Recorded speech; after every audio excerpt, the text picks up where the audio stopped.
Hello hi నమస్తే. This is Suma. Welcome to my channel గృహిణి దివ్ writer. అందరూ ఎలా ఉన్నారు? మనం ఈరోజు చెప్పుకుంటున్న కథ పేరు కవించుకే మనస పార్ట్ 4. మీరు ఆల్రెడీ పార్ట్ 1, 2, 3 విన్నారు కదా. సో ఇందులో మనం సాత్విక రోహన్ కోసం తను చదివే కాలేజీలో కష్టమైనా కూడా సీటు సంపాదించుకుని వచ్చింది. కానీ తనకి తర్వాత తెలిసింది రోహన్ వేరే అమ్మాయిని ఇష్టపడుతున్నాడని. అప్పటి నుంచి సాత్విక రోహన్కి దూరంగా ఉండాలి అనుకుంటుంది. మరి తన ప్రయత్నం ఫలించిందా? సాత్విక రోహన్కి దూరంగా ఉండగలిగిందా? తర్వాత వాళ్ళ స్టోరీ ఏమైంది తెలుసుకోవాలంటే మనం పార్ట్ 4లోకి వెళ్దాం. ఇంకా కథలోకి వెళ్తే, సాత్విక బీటెక్ 2వ సంవత్సరం. సాత్విక తను నిర్ణయించుకున్నట్లుగానే రోహన్ని దూరం పెట్టసాగింది. అలా తన మొదటి సంవత్సరం గడిచిపోయింది. 2వ సంవత్సరం మొదటి సెమ్ ఎగ్జామ్స్. కంప్యూటర్ ల్యాబ్లో ప్రోగ్రామ్కి అవుట్పుట్ రావట్లేదు. దానికోసమే పావుగంట నుండి చూస్తుంది సాత్విక. ఎక్స్టర్నల్ ఉన్నారు. వైవా అయిపోయింది తంది. బాగానే చేసింది వైవా. కానీ ప్రోగ్రామ్ ఎగ్జిక్యూట్ చేస్తుంటే అవుట్పుట్ రావట్లేదు. అందరూ వెళ్ళిపోతున్నారు అవుట్పుట్ చూపించి. తనకి మాత్రం రావట్లేదు. ఎర్రర్ కరెక్షన్ చేసేసింది. నో ఎర్రర్ అనే వస్తుంది, కానీ అవుట్పుట్ మాత్రం రావట్లేదు. ఈలోపు ఎక్స్టర్నల్ చూడకుండా తన క్లాస్మేట్ ఒక అబ్బాయి వచ్చి సైలెంట్గా తన ప్రోగ్రామ్ చూసి కరెక్షన్ చేసి వెళ్ళిపోయాడు. దాన్ని రన్ చేసి చూస్తే అవుట్పుట్ వచ్చేసింది. తను వెంటనే సార్కి చూపించి ల్యాబ్ నుండి బయటకు వచ్చేసింది. బయటకు వచ్చి ఆ హెల్ప్ చేసిన అబ్బాయి కోసం చూసింది థ్యాంక్స్ చెప్దామని. కానీ ఎక్కడా కనిపించలేదు తను. ఆ అబ్బాయి తన క్లాసే. చాలాసార్లు చూసింది, కానీ పేరు తెలీదు. రోల్ నెంబర్ 42 అనుకుంటా అనుకుంది. సర్లే మళ్ళీ కనిపిస్తే చెప్దామని హాస్టల్కి వెళ్ళిపోయింది. తననే చాటుగా అబ్జర్వ్ చేస్తున్నాడు ఆ అబ్బాయి. అది సాత్వికకు తెలీదు. ఇప్పుడే కాదు, తను కాలేజీలో చేరినప్పటి నుంచి తనని ఫాలో అవుతున్నాడు. కానీ ఆ విషయం సాత్వికకి తెలీదు. ఆ అబ్బాయి పేరు సంజయ్ మిత్ర. తను కూడా సాత్విక క్లాస్మేటే. కానీ తన గురించి ఏమాత్రం తెలీదు సాత్వికకు. Rohan 4th year first sem అయిపోయింది. ఇంకా సెకండ్ సెమ్లో సబ్జెక్ట్స్ కన్నా ప్రాజెక్ట్కే ఎక్కువ ప్రయారిటీ. కానీ ఆ రోజు రోహన్కి మనసంతా చిరాకుగా ఉంది. తను అన్వి మాట్లాడుకుని 3 నెలలు అయింది. తను ఎంత కన్విన్స్ చేస్తున్నా అన్వి మాట్లాడే ప్రయత్నం కూడా చేయట్లేదు. ఏం చేస్తే తిరిగి అన్వి తనతో మామూలుగా ఉంటుందా అని ఆలోచిస్తున్నాడు. అలా ఆలోచిస్తున్న తనకు లైబ్రరీ వైపుగా వెళ్తున్న సాత్విక కనిపిస్తుంది. తనని దాటుకుని వెళ్తున్నా తనని పలకరించలేదు. ఎందుకు అని తనే పలకరించాడు. హాయ్ సాత్విక, ఏంటి పలకరించకుండా వెళ్ళిపోతున్నావు? అక్కడ రోహన్ ఉన్నాడని తెలుసు. తనని దాటి వెళ్ళినప్పుడల్లా మనసు లయ్య తప్పుతుంది సాత్వికకు. అలాంటిది ఈసారి రోహనే తనని పలకరించాడు. తనతో మాట్లాడకూడదు అనుకుంది. ఇప్పుడు ఏం చేయాలి అని ఆలోచనలో పడిపోయింది. హలో మేడం, తమరినే అన్నాడు రోహన్. ఆ పిలుపుకి తేరుకుని హలో అని రిప్లై ఇచ్చి వెళ్ళబోయింది. అదేంటి అలా వెళ్ళిపోతున్నావు? నాతో మాట్లాడవా? అసలే తన ఎమోషన్స్ని కంట్రోల్లో పెట్టుకుంటుంది. అది బలవంతాన.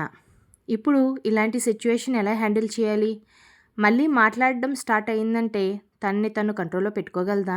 ఇదే ఆలోచిస్తూ, లేదు నాకు అర్జెంట్ పని ఉంది, ఒక టెక్స్ట్ బుక్ కావాలి, దానికోసం వెళ్తున్నాను, చాలా డేస్గా లైబ్రరీలో ఉండట్లేదు, వచ్చింది వచ్చినట్లుగానే పట్టుకు వెళ్ళిపోతున్నారు, అందుకే ఈ టైంలో అయితే ఉంటాయని మార్నింగ్ సబ్మిట్ చేసినవి ఇంకా తీసుకువెళ్ళరు కదా అని చెప్పి వెళ్ళబోయింది. ఇంత ఎక్స్ప్లెనేషన్ ఎందుకు ఇచ్చానా అని తను తిట్టుకుంటూనే. అయినా తను అంతే, చిన్నప్పటి నుంచి వసపెట్టలా మాట్లాడేస్తుంది రోహన్ దగ్గర అనుకుంది. ఏంటి మేడం గారికి చదువు మీద అంత ఇంట్రెస్ట్? చిన్నప్పుడు అసలు చదివేదానివే కాదు అన్నాడు రోహన్. అంతా నీ వల్లనే కదా, నీకోసమే కదా ఇక్కడి దాకా వచ్చింది అనుకుని ఏమీ రిప్లై ఇవ్వకుండా అలా నిల్చుండిపోయింది.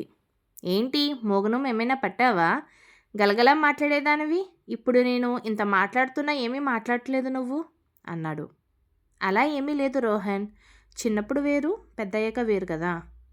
నిజమేలే, అయినా నువ్వు ఇలా ఉంటేనే బాగున్నావు, పద అలా కాఫీ తాగి వద్దాం అన్నాడు. అసలే మనసు రోహన్ మాటలకే అయస్కాంతంలా అయిపోతుంటే తినేమిటి ఇలా మాట్లాడేస్తున్నాడు ఇవాళ అనుకుంది. లేదు రోహన్, ఇప్పుడు వెళ్ళాలి, సారీ, సమ్ అదర్ డే ఓకేనా అంది. సరే సరే వెళ్ళైతే, ఈవినింగ్ నేను జయేష్ వస్తాం, బయటికి వెళ్దాం అని చెప్పి వెళ్ళిపోయాడు. ఏంటి ఇట్టగాడు, ఏమైంది ఈరోజు రోహన్కి అనుకుంటూ తను లైబ్రరీకి వెళ్ళిపోయింది. జయేష్ తన అక్కకి కాల్ చేసి బయటికి వెళ్దాం రమ్మన్నాడు. సరే కదా అని సాత్విక కూడా రెడీ అయ్యి వెళ్ళింది. తీరా చూస్తే అక్కడ రోహన్ కూడా ఉన్నాడు. ఏమీ చేయలేక రోహన్ కూడా వస్తున్నాడని ముందే చెప్పనందుకు తమ్ముణ్ణి తిట్టుకుంటూ వాళ్ళతో బయటకు వెళ్ళింది. ముగ్గురు నడుచుకుంటూ దగ్గరలోనే ఉన్న కేఫ్కి వెళ్ళి కాఫీ తాగి టిఫిన్ తినేసి తిరిగి హాస్టల్కి చేరుకున్నారు. అలా అప్పుడప్పుడు ముగ్గురు బయటకు వెళ్ళేవారు. క్రమంగా సాత్విక రోహన్ మాత్రమే వెళ్ళడం కూడా చేసేవారు. కాలేజీలో కూడా బాగా మాట్లాడేవాడు సాత్వికతో. లంచ్ అవర్లో తన క్లాసుకు కూడా వెళ్ళేవాడు రోజు. అలా 2 నెలలు గడిచిపోయాయి. సాత్విక తన ప్రతిజ్ఞ విషయం మర్చిపోయింది. అలా జరుగుతుండగా ఒకరోజు అన్వి రోహన్లు నవ్వుకుంటూ మాట్లాడుకుంటూ రావడం సాత్విక చూసింది. అది చూసిన సాత్వికకు రోహన్ను పలకరించాలా వద్దా అని సంశయిస్తుండగానే వాళ్ళు తిన్ని దాటుకుని వెళ్ళడం జరిగిపోయింది. ఆ రోజు నుంచి సాత్వికతో రోహన్ బయటకు వెళ్ళడాలు బంద్ అయిపోయాయి. తన్ని తాను తిట్టుకుంటూనే దీర్ఘమైన ఆలోచనలో లీనమై ఉండగా తన ఫ్రెండ్స్ ఖుషి, సనయ వచ్చారు రూమ్లోకి. వస్తూనే ఖుషి, మీకు ఈ విషయం తెలుసా అమ్మాయిలు అంది. ఏ విషయం అంటే ఏ విషయం అంది సనాయ. అదే మన సీనియర్స్ ఎవర్ గ్రీన్ లవ్ జంట రోహన్ అన్విల గురించి. ఖుషి అలా అనగానే సాత్విక కూడా డిస్కషన్ వైపు కుతూహలంగా చూసింది.